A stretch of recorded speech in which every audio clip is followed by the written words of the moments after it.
February 2014, Chengdu Zoo.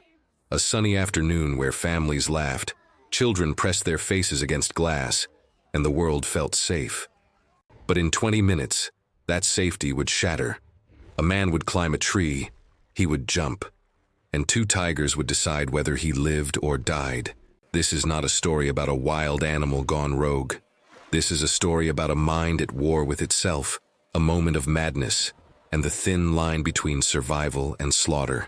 What you're about to hear will make you question everything you think you know about fear, about choice, about the fragile thread that keeps us all from the edge. Young Jinhai didn't wake up that morning planning to die. But somewhere between the sunrise and the moment his feet left that tree branch, something inside him broke. And when you break in the wrong place, at the wrong time, the consequences don't care about your pain. They only care about blood. This is the story of a man who walked into a zoo looking for an ending and found something far more terrifying than death. He found mercy. And mercy, when you don't want it, can be the cruelest thing of all. Young Jinhai was 27 years old. He should have been building a life, planning a future, falling in love, starting a career. Instead, he was watching his own world fall apart, piece by piece, day by day. Unemployed, alone, trapped inside a mind that had become his prison. His family saw it happening. The way he stopped talking, the way conversations just drifted off into silence, the way his eyes went hollow, like someone had blown out a candle behind them. His brother would later tell reporters that Yang had been struggling, that the darkness had been closing in for months. Depression, they called it. Clinical depression. But depression is just a word, it's a label doctors use. It doesn't capture the weight, the suffocating, crushing, unbearable weight of waking up every day and feeling like you're drowning in air. Yang lived in Sichuan province in the shadow of mountains that touched the sky. Beautiful, ancient, alive. The kind of place tourists travel thousands of miles to see. Misty peaks, green valleys, ancient temples where monks have prayed for centuries. But beauty means nothing when you can't feel it anymore.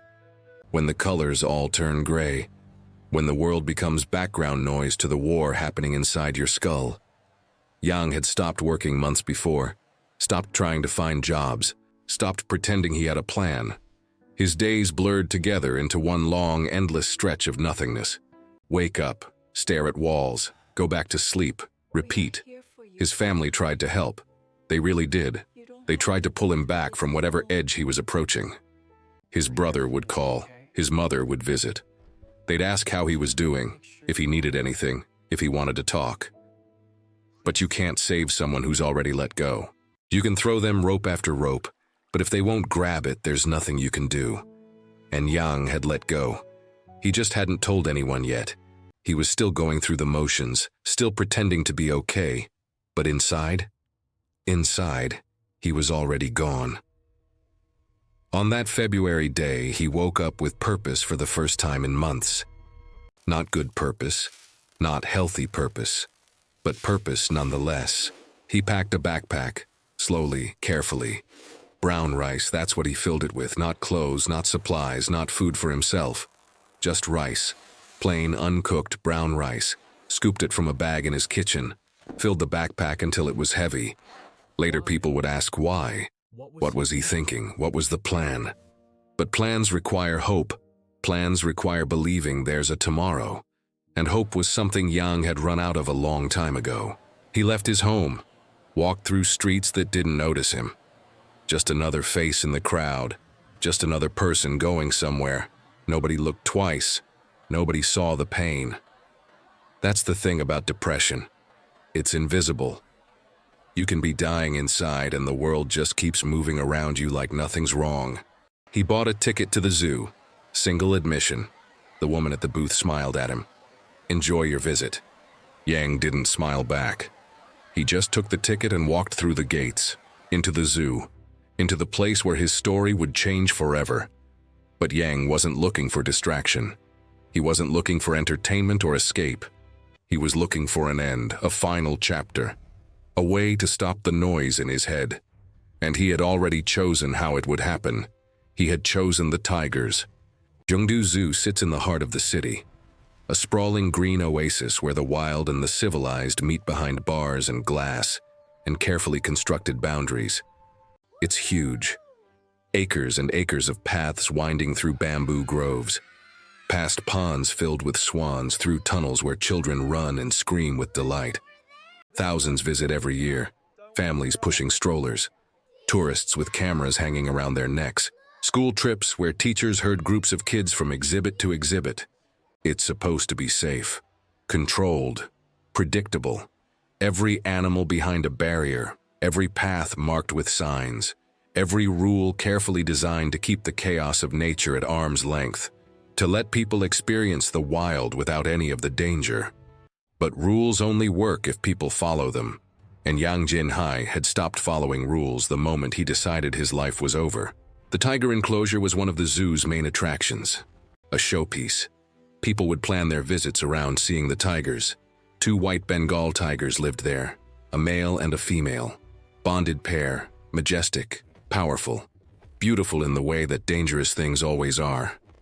The kind of beauty that makes your breath catch, that reminds you that nature is bigger than us, stronger than us, more magnificent than anything we could ever build. The enclosure was large by zoo standards. Trees for shade, rocks for climbing, a small pool for cooling off, and separating the tigers from the public, high concrete walls, a water-filled moat, and thick reinforced glass viewing panels where tourists could stand inches away from these massive predators without any danger. Safe, always safe, until they weren't. White Bengal tigers are rare, born from a genetic mutation that turns their fur snowy white with dramatic black stripes. They're bred in captivity, passed down through generations that have never known true wilderness. They've never hunted, never killed to survive. They're fed on schedule, chunks of meat delivered by keepers at specific times. Their entire lives are routine, predictable. They're smaller than their wild cousins, calmer, domesticated in a way that wild tigers never are. Scientists say that captive-bred white tigers have different brain chemistry than their wild relatives. Less aggressive, less territorial, less dangerous. These weren't man-eaters. They weren't the tigers from horror stories, the ones that develop a taste for human flesh and terrorize villages. They were zoo animals, born in captivity, raised by humans, fed by humans, used to humans being nearby. But they were still tigers. And tigers, no matter how calm, no matter how well-fed, no matter how domesticated, are always one moment away from being what nature made them. 300 pounds of muscle, 4-inch canines, claws like curved knives. Evolution designed them to kill. And that design doesn't go away just because they live behind glass. Yang arrived at the enclosure mid-afternoon. The sun was high and hot. February in Chengdu can be warm, especially in the middle of the day. The crowd was thick, weekend visitors, families everywhere pointing at the tigers, laughing, taking photos. Kids pressing their noses against the glass. Parents reading the educational plaques about tiger conservation and habitat loss. A typical day. Normal, unremarkable. Yang moved through the crowd like a ghost. Nobody noticed the backpack. Nobody noticed the look in his eyes. That distant, disconnected look that people who've made the decision to die sometimes get. He wasn't seeing the zoo anymore. He was seeing the plan, the next steps, the ending. He found a tree, a tall one, ancient and thick, with branches that stretched out over the wall, over the moat, directly above the tiger pen. The zoo had never thought to trim it back. Why would they? Nobody climbs trees at the zoo. Nobody tries to get closer to the predators. The barriers work, the rules work, people stay on their side. Animals stay on theirs. Yang started climbing, hand over hand, foot placement careful.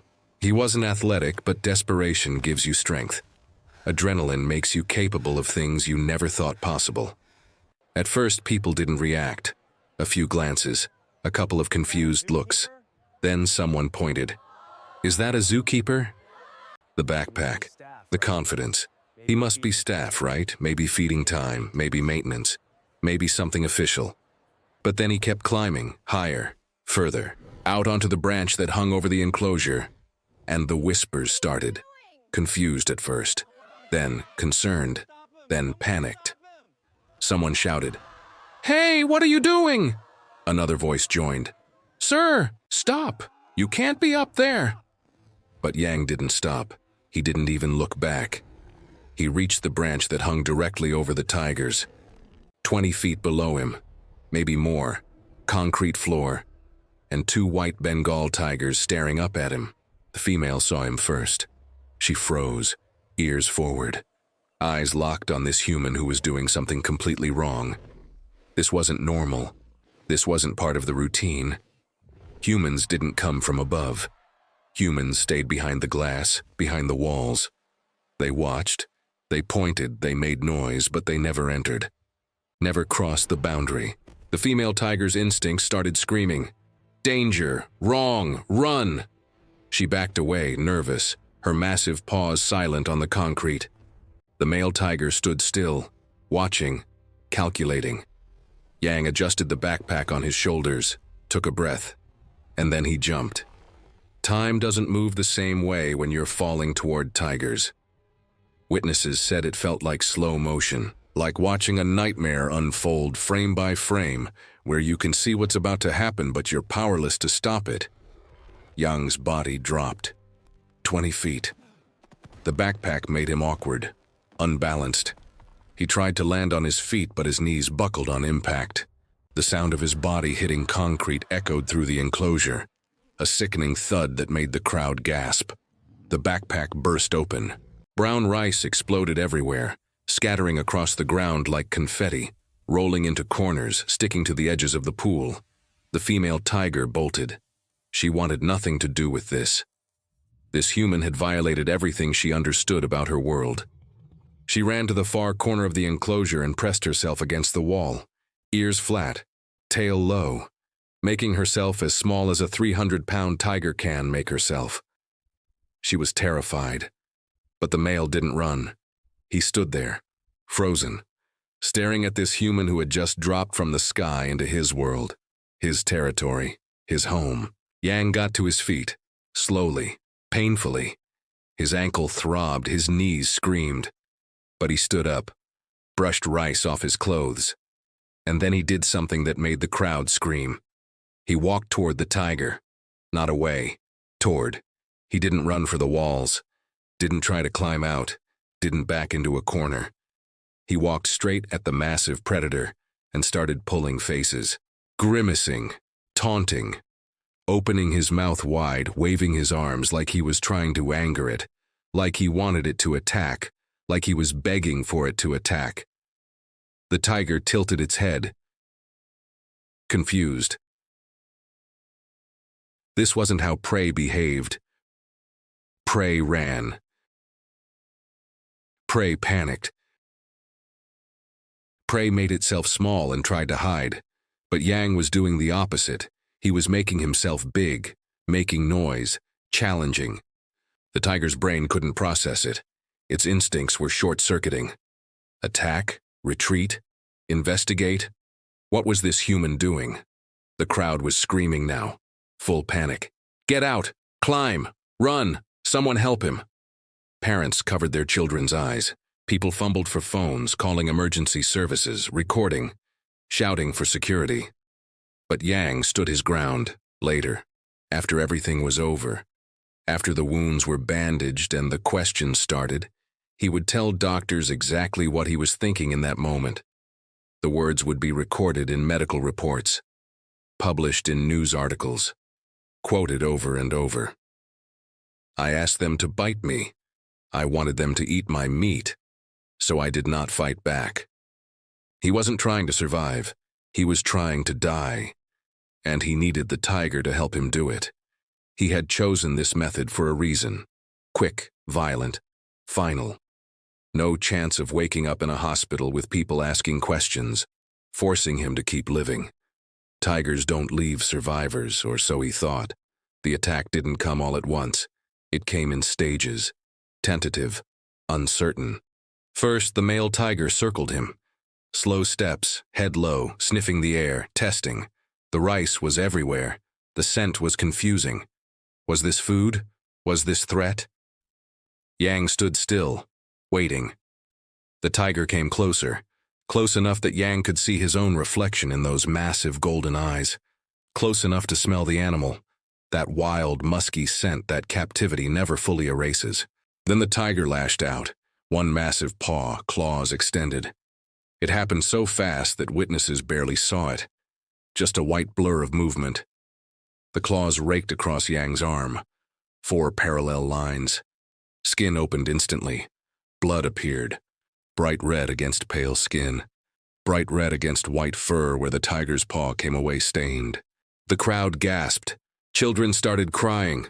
Adults started screaming louder. But Yang didn't scream. He didn't even flinch.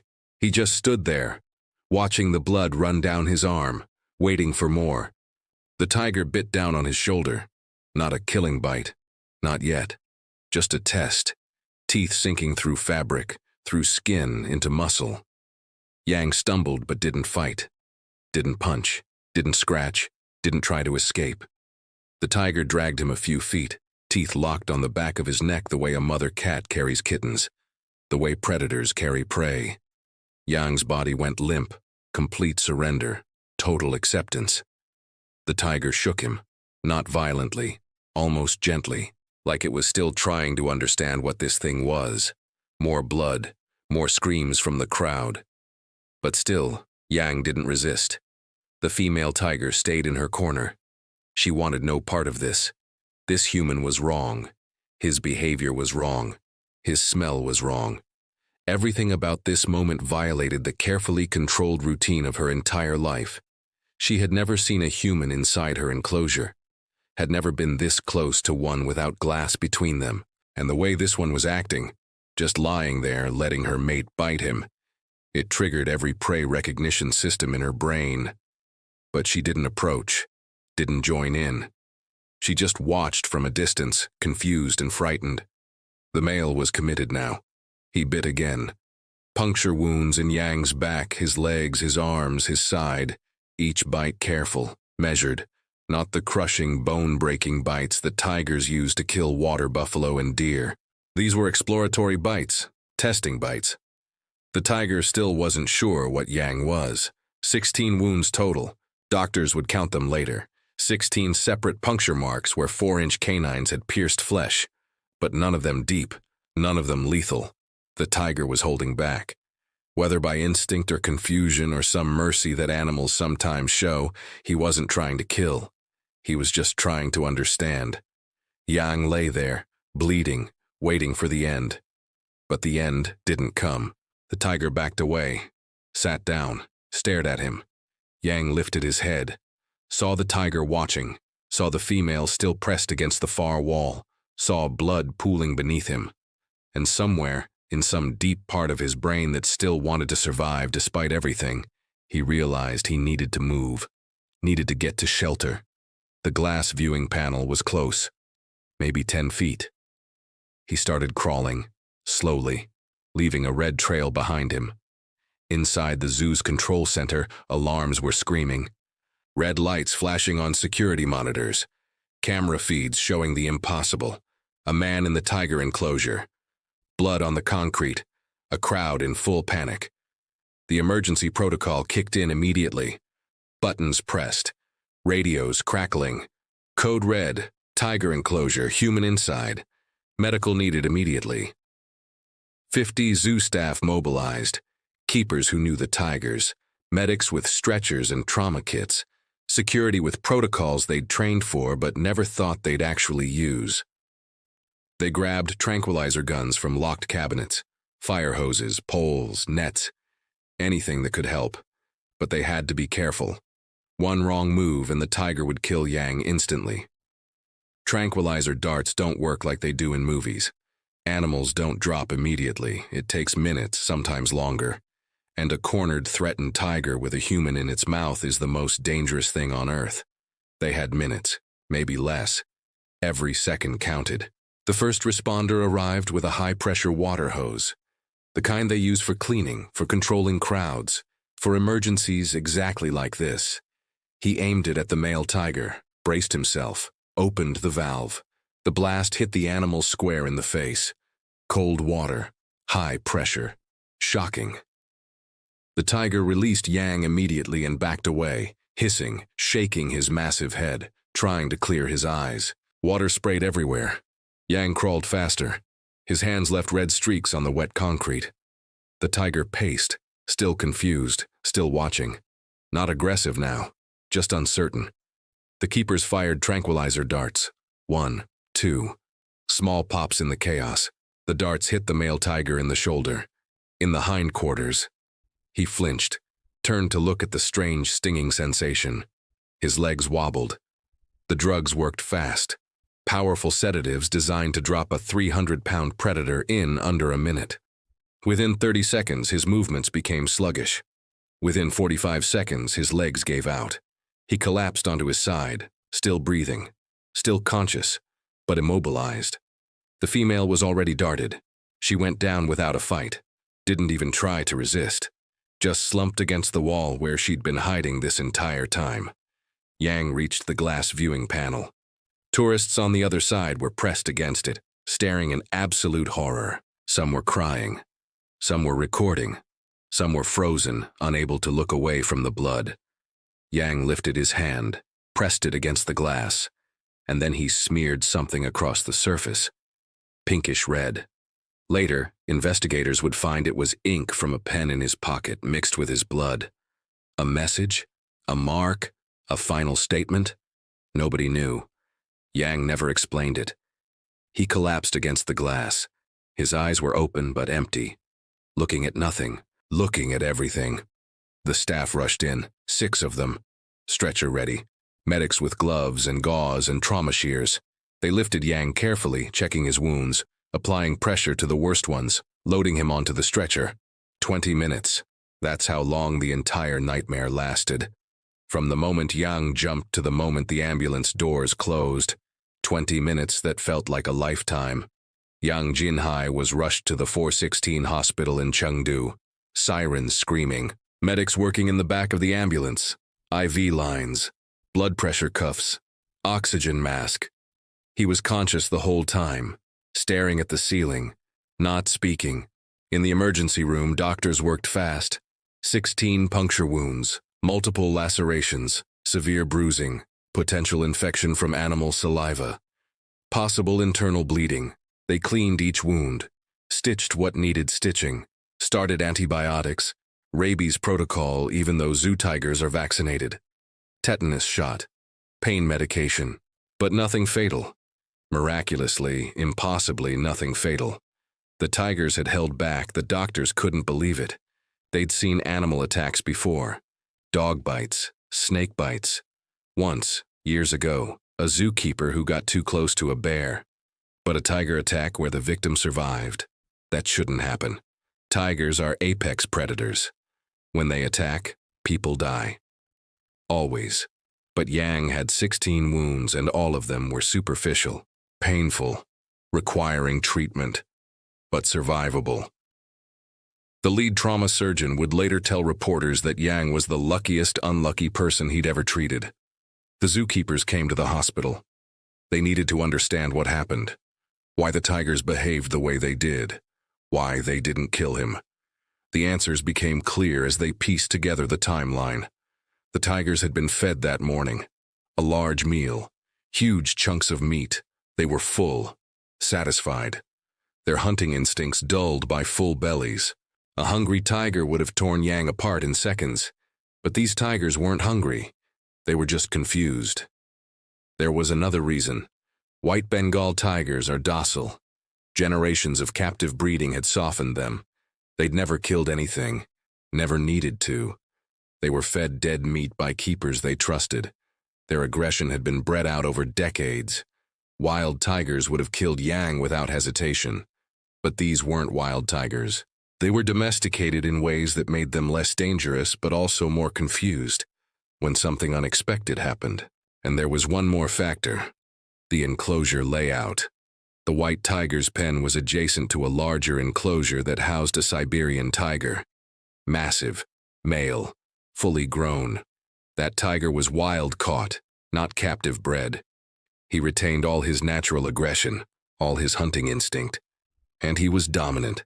The white tigers could hear him, smell him, feel his presence through the wall. They'd learned to be submissive, to be cautious, to avoid confrontation. The keepers made one thing absolutely clear to reporters. If Yang had climbed into the Siberian tiger's enclosure instead, he would be dead. No question, no debate. That tiger would have killed him in under 30 seconds. Yang had chosen the wrong enclosure to die in. Or, depending on how you look at it, exactly the right one. Yang spent 5 days in the hospital. His wounds healed, his body recovered. Modern medicine is miraculous that way. Antibiotics fought off infection. Stitches held torn flesh together. Bruises faded from purple to yellow to gone. But his mind? That was a different story. Psychiatrists were brought in. They sat with him, asked questions, gentle questions, probing questions. Why did you jump? What were you thinking? What do you remember? Yang answered in flat, emotionless tones.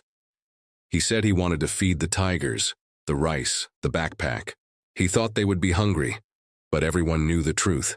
Everyone saw through the thin excuse. Yang hadn't gone to the zoo to feed the tigers. He had gone to the zoo to die. His family arrived, his brother, his mother. They cried. He didn't. They asked why he didn't tell them how bad it was, why he didn't ask for help. He had no answer.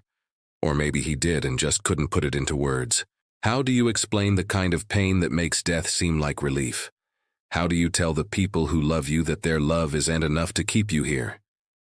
His family arranged counseling, long-term treatment, medication, a plan. They were determined not to lose him again. The media found out within hours. News crews camped outside the hospital. Reporters calling the zoo, calling the police, calling anyone who might have information. The story was too sensational to ignore. Man jumps into tiger enclosure. Suicide attempt at Chengdu Zoo. Miraculous survival after tiger attack. The footage spread online like wildfire. Grainy cell phone videos of Yang climbing the tree, jumping, the tiger attacking.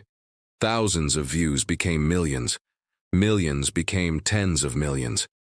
People around the world watched Yang's attempted suicide play out in real time. The comments sections exploded.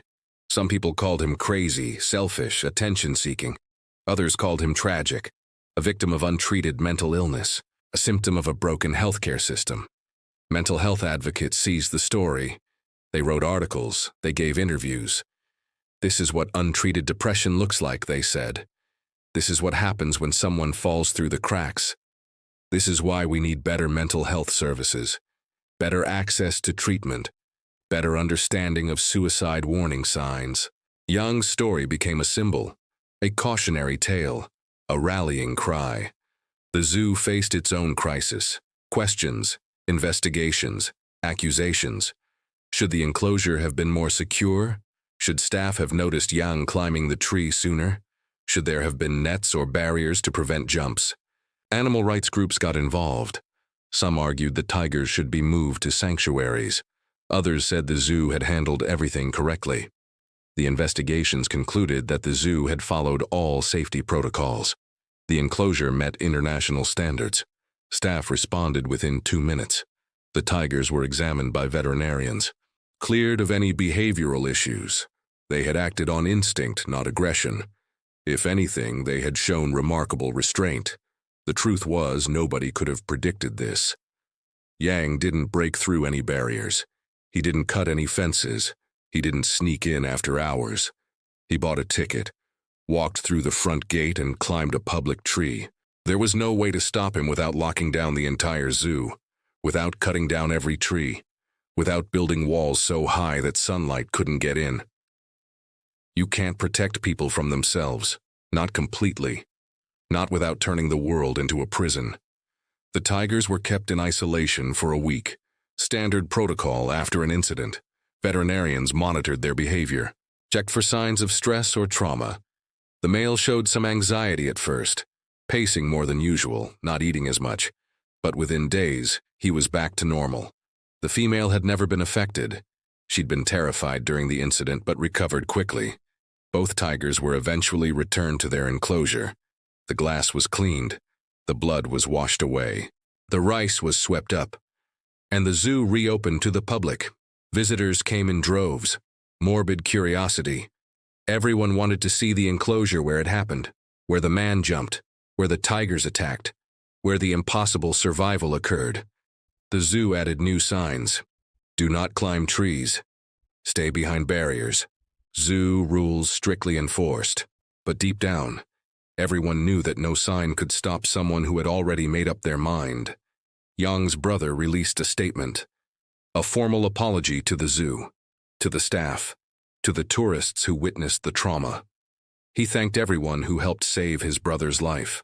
He asked for privacy while Yang received treatment, and he made one plea. If you're struggling, ask for help. Don't wait until it's too late. Months passed. Yang Jinhai disappeared from the public eye. His treatment was private, confidential. His recovery, if there was one, stayed behind closed doors. Psychiatrists don't share details. Hospitals don't give updates. The media eventually moved on to other stories, other tragedies, other sensational headlines. Yang became old news. A footnote, a story people remembered vaguely when tiger attacks came up in conversation. Oh yeah, wasn't there that guy in China who... But the questions lingered. Why? Why the zoo? Why the tigers? Psychologists offered theories. Tigers represent power, freedom, the wild. Maybe Yang felt powerless in his own life and wanted to confront something powerful. Maybe he wanted his death to mean something, to be dramatic, to be remembered. Or maybe there was no deeper meaning. Maybe he just saw an opportunity and took it. Depression doesn't always make sense. Suicidal ideation doesn't follow logic. Sometimes people make choices that don't have explanations. That can't be understood, that just are. The zoo implemented new security measures, more cameras, more staff monitoring, psychological training for employees to spot visitors in distress. But you can't watch everyone, can't read every mind, can't prevent every tragedy. The tigers went back to their routine, fed on schedule, watched by tourists, photographed, admired, safe again behind their glass, there, behind their walls, until the next time something breaks the rules, because there's always a next time. Humans are unpredictable, chaotic, capable of anything. This story isn't really about tigers. It's about the human mind, about the invisible cages we build for ourselves that are so much stronger than steel and concrete. About the battles we fight alone, in silence, where nobody can see the wounds. Young Jinhai survived his 20 minutes with the tigers. But the question remains, did he survive the war inside his own head? We may never know. What we do know is this.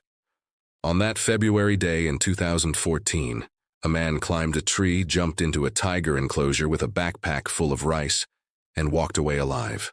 Not because he fought, not because he ran, but because two confused captive tigers decided in their own way to show mercy.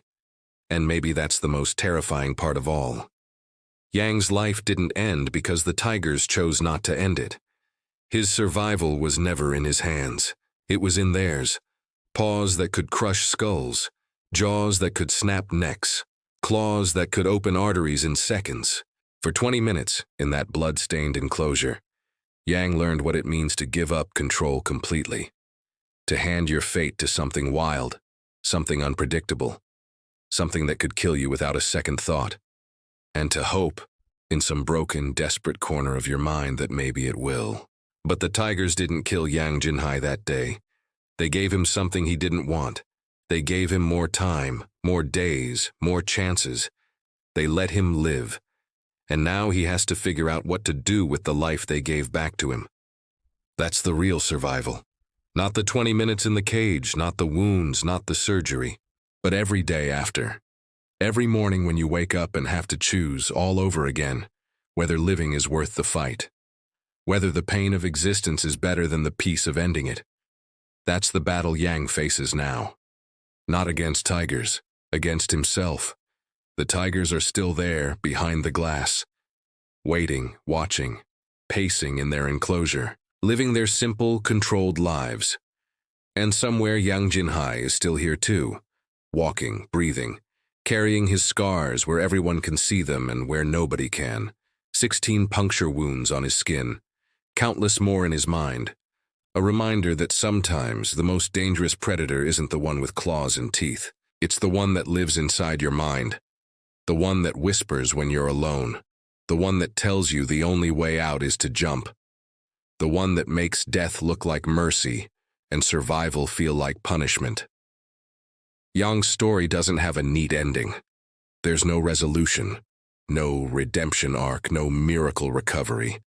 Just a man who tried to die and failed, who wanted the tigers to end his pain, and instead they just added to it. New scars, new trauma, new reasons to need help. But maybe that's the point. Maybe survival isn't about happy endings. Maybe it's just about keeping going, one day at a time, 1 hour, 1 minute, fighting the voice that says it's not worth it, choosing to stay even when every part of you wants to leave. The world keeps turning. The zoo keeps opening, the tigers keep living their captive lives. And Yang, we can only hope he's still fighting, still choosing, still here. Because if 2 tigers could show mercy to a man who came to them looking for death, maybe we can show mercy to ourselves. Maybe we can choose to stay, choose to fight, choose to believe that tomorrow might be different, that the pain might ease, that life, even when it's unbearably hard, is still worth living. That's the lesson, if there is one. Not that tigers are merciful, but that survival is possible. Even when you don't want it, even when you've given up, even when you've jumped. Survival is still possible, and maybe, just maybe, that's enough.